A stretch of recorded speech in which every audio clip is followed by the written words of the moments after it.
ایک دفعہ رسول کریم صلی اللہ علیہ وسلم کعبہ شریف میں سجدے میں تھے۔ ایک دوسری سند سے رسول اللہ صلی اللہ علیہ وسلم کعبے کے نزدیک نماز پڑھ رہے تھے اور ابو جہل اور اس کے ساتھی بھی وہیں بیٹھے ہوئے تھے۔ تو ان میں سے ایک نے دوسرے سے کہا کہ تم میں سے کوئی شخص ہے جو قبیلے کی جو اونٹنی ذبح ہوئی ہے اس کی اوجڑی اٹھا لائے اور لا کر جب محمد صلی اللہ علیہ وسلم سجدے میں جائیں تو ان کی پیٹھ پر رکھ دے۔ یہ سن کر ان میں سے ایک سب سے زیادہ بدبخت آدمی اٹھا اور وہ اوجڑی لے کر آیا اور دیکھتا رہا۔ جب آپ نے سجدہ کیا تو اس نے اس اوجڑی کو آپ کے دونوں کندھوں کے درمیان رکھ دیا۔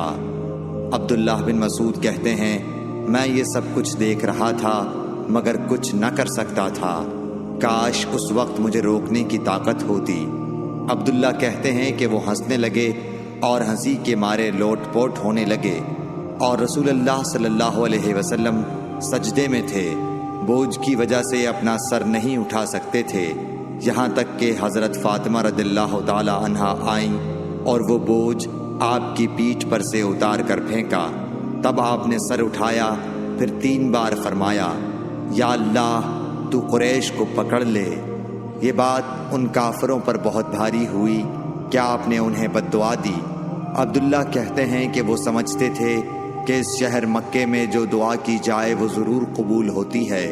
پھر آپ نے ان میں سے ہر ایک کا جدا جدا نام لیا کہ اے اللہ ان ظالموں کو ضرور ہلاک کر دے۔ ابو جہل، عتبہ بن ربیعہ، شیبہ بن ربیعہ، ولید بن عتبہ، امیہ بن خلف اور عقبہ ابن ابی معیط کو۔